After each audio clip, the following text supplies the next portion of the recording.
اچھا میرے بھائیوں، جو محمد ابن ابی بکر ہے نا رضی اللہ تعالیٰ عنہ علیہ السلام، یہ کوئی عام بندہ نہیں ہے. یہ سیدنا ابو بکر کے وہ بیٹے ہیں جو نبی علیہ السلام کے آخری حج کے دوران پیدا ہوئے تھے، اور ان کی والدہ اسما بنت امیس نبی علیہ السلام کے ساتھ حج کے لیے تشریف لے گئی تھی. اور بخاری مسلم میں موجود ہے کہ اس دوران وہ کہتے ہیں میں نے محمد کو جنا. ماشاءاللہ. تو نبی علیہ السلام نے ان کو دیکھا ہوا ہے، ان کی زیارت نبی علیہ السلام نے کی ہے، اور انہوں نے نبی علیہ السلام کی زیارت کی ہوئی ہے، لیکن اپنی شیر خارگی کی عمر میں. صحابی بھی آپ کہہ سکتے ہیں، تابعی تو ہے ہی ہیں. بھارت نبی علیہ السلام نے آمنا سامنا ہوا ہے. اچھا، پھر سیدنا ابوبکر تو فوت ہو گئے 13 ہجری کے اندر. تو اس وقت ان کی عمر آلموسٹ 4 سال تھی، چھوٹے سے بچے تھے. تو ان کی جو والدہ تھی نا اسما بنت امیس، حضرت ابوبکر کی وفات کے بعد حضرت علی نے ان سے شادی کر لی. اب حضرت علی نے جب شادی کی تو ان کی ساری پرورش محمد بن ابی بکر کی کس نے کی؟ مولا علی نے. اسی لیے جنگ جمل میں اور جنگ صفین میں یہ حضرت علی کے کمانڈر تھے، اور یہی تھے جو سیدہ عائشہ کو جا کے سمجھاتے تھے حجرے میں کہ بہن تو کس طرف چل پڑی ہے. اور یہی وہ تھے کہ جب مولا علی نے سیدہ عائشہ کو احترام کے ساتھ جمل میں شکست کے بعد جب واپس مدینہ شریف روانہ کیا تو محمد بن ابی بکر کو ساتھ بھیجا تھا کہ تم اپنی بہن کے ساتھ جاؤ. تو سیدہ عائشہ کی ان سے ایک بڑا اس اعتبار سے شغف بھی تھا، یہ بڑے ہمدرد بھی تھے. تو یہ محمد بن ابی بکر رحمہ اللہ تعالی و رضی اللہ تعالی عنہ و علیہ السلام کی کلیریفیکیشن اس حوالے سے ضروری تھی. اور دیکھ لیں صرف 30 سال کی عمر میں وہ شہید ہوئے ہیں، لیکن آتی دنیا کے لیے اپنا اثر چھوڑ گئے.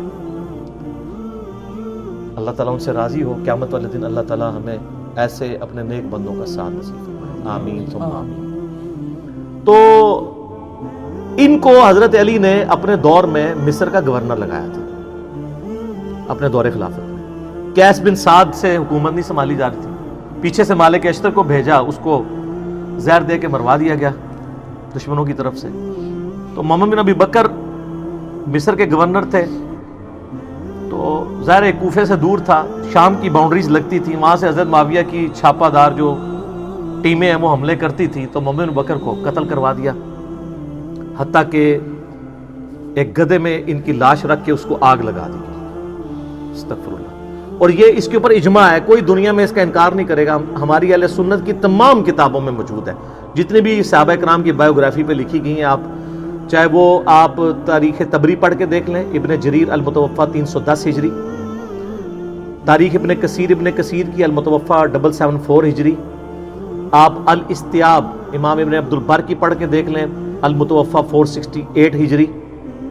آپ کو ساری کتابوں میں ابن اسیر کی جو ہے اسود الغابہ المتوفا 630 ہجری، جس کی شرح ابن حجر اسقلانی المتوفا 852 ہجری، الاصابہ انہوں نے لکھی. 8000 صحابہ کرام کے حالات زندگی اس میں لکھے ہیں، اردو میں ترجمہ ہو کے آ چکی ہے. آپ اس میں محمد بن ابی بکر کا پڑھ لیں ان کے ساتھ کیا ہوا تھا. حتیٰ کہ صحیح مسلم شریف میں بھی اس کا ذکر موجود ہے. انٹرنیشنل نمبر کے مطابق 4722 اشارتاً صحیح مسلم میں آتا ہے. اما عائشہ سے ایک بندہ مصر سے ملنے کے لیے آیا تو انہوں نے پوچھا ہاں مصر کے حکمران کی کیا حالت ہے، کیونکہ اما عائشہ کے بھائی کو مار کے تو وہاں حضرت معاویہ نے اپنا حکمران لگا دیا تھا، اور مصر جو ہے وہ چھین لیا تھا حضرت علی سے. تو ظاہر ہے جو دنیا دار بادشاہ ہوتے ہیں وہ اپنے چمچوں کو نوازتے ہیں. تو ان کا ہمارا جو گورنر ہے وہ تو بہت اچھا ہے، ہمارا خرچہ پانی ختم ہو جائے خرچہ دے دیتا ہے، ہمارا اگر گھوڑا مر جائے نیا گھوڑا خرید کے دے دیتا ہے، اور اگر کوئی غلام مر جائے تو نیا غلام دے دیتا ہے. تو سیدہ عائشہ نے کہا کہ جو کچھ تم لوگوں نے میرے بھائی محمد ابن ابی بکر کے ساتھ کیا، تمہارے اس مصر کے گورنر نے اور اس پارٹی نے، یہ بات مجھے اس چیز سے نہیں روکے گی کہ میں تمہیں رسول اللہ کی ایک حدیث سناؤں جو اسی حجرے میں جہاں تم مجھ سے ملنے آئے ہو. اما عائشہ وہ پردے میں ملا کرتی تھی.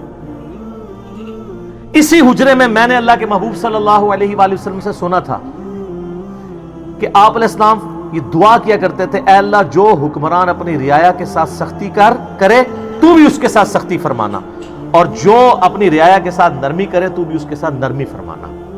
اور جو کچھ تم لوگوں نے میرے بھائی کے ساتھ کیا، یعنی وہ یہ کہنا چاہ رہی تھی کہ اللہ تعالیٰ ہی اس کا پھر بدلہ ہمیں لے کے دے گا، جو کچھ تم لوگوں نے میرے بھائی کے ساتھ محمد ابن ابی بکر کے ساتھ کیا رضی اللہ تعالی عنہما وعلیہم السلام. تو سیدہ عائشہ اس وجہ سے حضرت معاویہ سے ناراض تھی. یہ تو ایک بھائی کا آپ نے سنا. ایک دوسرا بھائی تھا, وہ تھا عبد الرحمن بن ابی بکر, اور وہ ایسا بھائی تھا کہ اس کی ماں اور سیدہ عائشہ کی ماں بھی سیم تھی. ادھر تو باپ سیم تھا, ماں الگ تھی.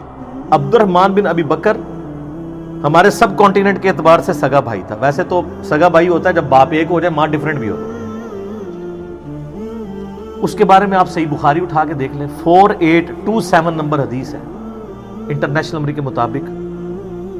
مروان جب حجاز کا گورنر ہوتا ہے, مسجد نبوی میں خطبہ دیتے ہوئے وہ بار بار یزید ابن معاویہ کا ذکر کرتا ہے تاکہ وہ بیعت لے حضرت معاویہ کے بعد ان کے بیٹے کے لیے. یہ بخاری کے الفاظ ہیں. اور اس کے لیے ظاہر جب وہ فضائل و برکت, جیسے یہاں بھی ہوتا ہے کہ امت کے وسیع تر مفاد میں, یا میرے عزیز ہم وطنوں, یہ وہی چیز. تو اللہ تعالیٰ نے امیر المومنین کو یہ بات سجھائی ہے. اچھا, یہ بخاری میں بھی حدیث ہے, اور یہ آپ کو ڈھونڈنا کو مشکل نہیں ہے. آپ تفسیر ابن کثیر کھول کے سورۃ الاحقاف پارہ نمبر 26 میں آیت نمبر 17 کے کانٹیکسٹ میں بخاری کی حدیث اور جتنی اور حدیثیں ہیں, یہ حدیث المستدرک للحاکم کے اندر بھی موجود ہے بڑی ڈیٹیل کے ساتھ, اور یہ حدیث سنن نسائی الکبریٰ کے اندر بھی موجود ہے بڑی ڈیٹیل کے ساتھ. اور یہ سارے کے سارے طرق حافظ ابن کثیر المتوفیٰ 774 ہجری نے سورۃ الاحقاف آیت نمبر 17 کے کانٹیکسٹ میں ساری حدیثیں ایک جگہ جمع کر دی ہیں, بخاری کی, حاکم کی, نسائی کی, باقی کتابوں کی. پہلے میں بخاری والا حصہ بتاتا ہوں آپ کو. تو بخاری کے الفاظ ہیں, عبد الرحمن بن ابی بکر کھڑے ہوئے اور انہوں نے اس حاکم وقت کو کچھ کہا.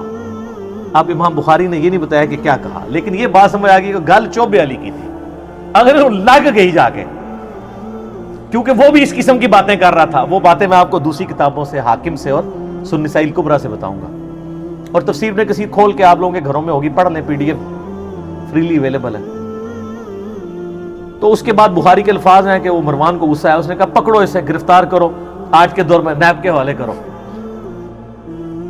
تو سیدنا عبد الرحمن بن بکر فوراً جا کے مسجد نبوی کے ساتھ ایڈجسٹنٹ اما عائشہ کا حجرہ تھا, اس میں جا کے چھپ گئے. اب اتنے تو کوئی بغیرت نہیں تھا, اتنی عوام دیکھ رہی تھی, حضرت عائشہ کے حجرے میں تو کوئی گھس نہیں سکتا تھا, وہ تو محرم تھے, ان کے بھائی تھے.